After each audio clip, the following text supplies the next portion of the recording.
Friday, January 26th, and we're kicking off the Lifestyle Hour talking about nutrition.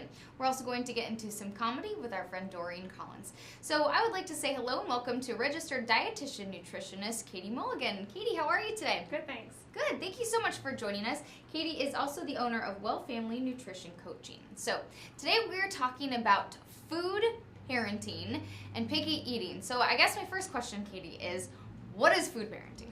Very good question. So to me, food parenting is when we combine the principles of parenting to feeding. I think when it comes to your normal everyday parenting things like teaching your children how to tie their shoes and how to say please and thank you, parents generally know exactly what to do. But for some reason when it comes to feeding, sometimes parents forget about those typical parenting constructs and it gets a little messy. Yeah, that's very true. Sometimes when you are dealing with kids and eating, it can be a very tricky thing to deal with. Absolutely. Okay, so we're going to talk about food parenting today, and then we're going to get into picky eating. And I think picky eating can start when you're a kid and last through adulthood. So we'll get to that That's too. true. Yeah. All right, so let's talk a little bit about food parenting. How do we get into it? How do we break it down? Yeah. Very good question. So, like I said, parents, remember when you're teaching your children the ABCs or how to tie their shoe, we know that we have to give our children lots of chances. We have to be very patient with them. We would never expect our children to learn how to say their ABCs for the very first time we teach them. Yet, when it comes to feeding at the dinner table, a lot of times parents give their child a food one time, the child doesn't eat it, and they immediately say, oh, he doesn't like it, and the child never sees that food again. Now, imagine if you applied that same principle to teaching your children how to say their ABCs. It wouldn't work. We would have a lot of children who could never learn how to say their ABCs. So the point is that you just have to keep gently trying again and again. And you don't get angry at your child for not liking broccoli or for not learning their ABCs. You just patiently keep working at it. That makes a lot of sense, Oh, you don't like broccoli? Okay, well, broccoli's off the table. Exactly. Oh, you only want mac and cheese? Okay, fine. So that makes a lot of sense. Yeah. Okay, so you're telling me that there are certain types of food parenting, just like, we can all parent differently, but there are different types of food parenting. How do we figure out what kind of food parent we are, and is there a certain strategy that we want to aim for? Yeah, absolutely there is. So there are several different kinds. There's permissive, where the parents just allow the children to basically run the show. So you can see that you can see that how that can be permissive parenting in any aspect, and also with feeding, where children decide what they're going to eat, when they're going to eat, where they're going to eat.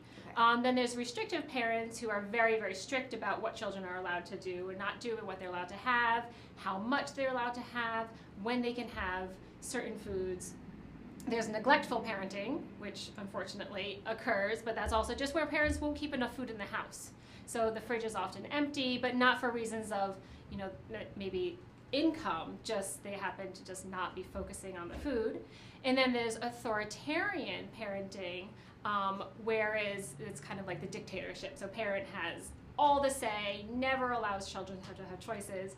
And then the one that we all want to be striving for is called authoritative parenting. So this is where the parents are the bosses, but they also allow considerations for the children. So, tonight we're having a vegetable with dinner. Do you want carrots or do you want broccoli? So you're giving the child some control, but not all of the control. That makes sense. So you want the kid to have some options, but not really the full say. Right. So predefined options that the parent is comfortable with. That sounds reasonable to me. Yeah. Okay. So authoritative. So the parents and the kids each have those roles, but really, what kind of roles do the parents and the kids fit into? Yeah. What does that really mean? Yeah, that's a really good question. So there are specific roles that the parents should be taking care of and that the children should be taking care of. So when it comes to feeding, we follow this principle called the division of responsibility in feeding. And it was developed by this excellent dietitian. Her name is Ellen Satter. And she says that the parents' roles in feeding are to decide the what, the when, and the where of childhood feeding. So parents decide what food comes into the house. We're the primary grocery shoppers. Sure. So we decide what comes into the house, where the food is served, whether it's in front of the TV in the living room, whether it's at a kitchen table or whatever you have available in your home, and then when. So that's the schedule. So are children on a routine? Are they served breakfast, lunch, and dinner with snacks in between? Or are they allowed to graze all day? Are they allowed to skip a meal and then eat whatever they want later on in the afternoon? the parents are in charge of deciding what, when, and where. And then the children have jobs too. Okay. What are the kids' jobs? So the children's jobs are to decide how much to eat and whether or not to eat. And this, Molly, is where it gets really, really fuzzy. Okay. Because parents love to tell their children how much to eat. You know, have one more bite, clean your plate. You can have dessert when you eat all your broccoli. Yeah. So this is all telling your kids how much they should be eating. Or you've had two, you've had enough, like cookies or a treat or something. Oh, I think 2 cookies is enough, you're done. So that's when things get fuzzy. And then the whether or not is also really challenging because it's very hard for parents to sit down at a dinner table and have their kids eat nothing. But really it's the child's job to decide whether or not they're going to eat. And then, yes, your child might suffer those natural consequences of a hungry belly, just like when your 4-year-old doesn't want to wear her coat in the middle of winter, like my 4-year-old, her natural consequence is cold. Your natural consequence of skipping your meal is a hungry belly until the next eating opportunity. I'm not saying this is easy stuff. It's tough stuff, but that's what sets up a positive parent-child feeding relationship and doesn't leave you a picky eater at 25. Okay. So, I mean, so how do parents really break through the cycle? Because then you have a screaming, crying 3 or 4-year-old at 10 o'clock at night, and then, I mean, how do you break through this? Great question again. So we use a concept called being considerate without catering. Okay. So at every meal and snack, there's something you know your child will eat. Even if it's just bread and milk, you know your child will eat that food. So when I serve a challenging meal at my house, so say we're serving something like beef stew, okay? Kids generally aren't going to go for beef stew. Those mixed dishes, it looks brown and funny. So what do we do? Well, I also make sure there's bread, there's probably some fruit on the table cut up, and there's milk. So if nothing else, they can have bread, fruit, and milk for dinner. They can fill their bellies, and I've been considerate, knowing that they might not like this challenging food, so I give them other choices, but I'm not catering. I'm not giving them hot dogs and mac and cheese every night. That seems to make sense. I think that can be so difficult for parents because you don't want your kid to go to bed hungry, but you also want to set them up for success later on, and you want to develop those individual roles. So that's a really interesting that's a really interesting topic of conversation. And so Katie's here for you. If you really want to work with your kids, you want to work with yourself on setting up this good dynamic and really setting up those roles. I think that's so interesting is, defining those roles. That can be super challenging, especially if you have more than one kid and, parents get very tired. Yeah, it starts at the beginning. It starts from, the very first day of feeding, and it carries throughout your entire life. So if you already have, a 6-year-old and a 4-year-old and you're in the middle of this mac and cheese and hot dogs every single night routine, it's not impossible. You can definitely get out of it, but of course it's going to be much easier if you just start these constructs from the very first time you start feeding your children. Yeah, because sometimes it can be easier. Oh, you're hungry. Here's a granola bar for a snack. Yeah, something like that. Yeah, it is. It can definitely be a lot easier to do that. Okay, so we're talking a little bit about that. You just mentioned be considerate without catering. Yeah. And you don't want to give in to the screaming 3 or 4-year-old or 10-year-old, whatever the case may be. But when is an appropriate time where you need to give in to the screaming, whatever age they are? Yeah. Okay. Or just let it be, and that's when you need to give in. Yeah. So I try to. So I know what's coming up. So for instance, if that was a situation where your child is screaming, generally they're going to throw tantrums like that when they're out in public, when they know it's really hard for you to say no. So I set it up. So when I'm out in public, if I'm at a party or if we're at an event where I know there's going to be lots of treats around, I just don't worry about it at that occasion. So yeah, you want to have 3 cookies, you want to have 5 cookies, go ahead. But I do remind them, just so you know, like you've had about 5 cookies, your belly might be getting a little full, and again, the natural consequence of, we've all know what it feels like to eat too many sweets. Your belly feels really full, you might even get sick later on. I mean, if your child has that natural consequence, then now they're learning on their own what it feels like when you overeat on sweets. Interesting. So, as far as the screaming child is concerned, I mean, again, your general parenting constructs. What would you do if your child were screaming and crying because they wanted to color on the walls?